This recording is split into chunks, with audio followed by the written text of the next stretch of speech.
Hello friends, welcome back to the garden.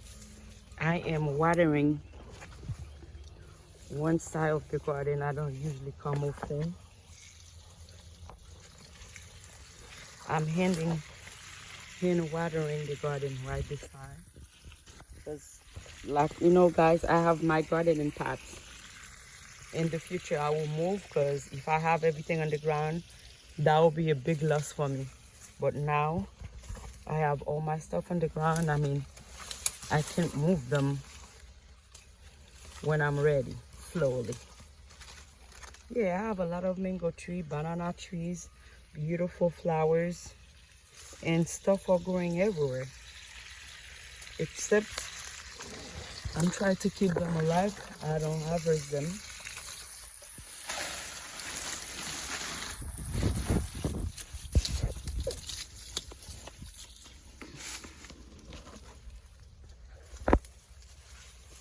I don't really harvest them. But let me show you the side of the garden while I'm watering the path. One of the spots.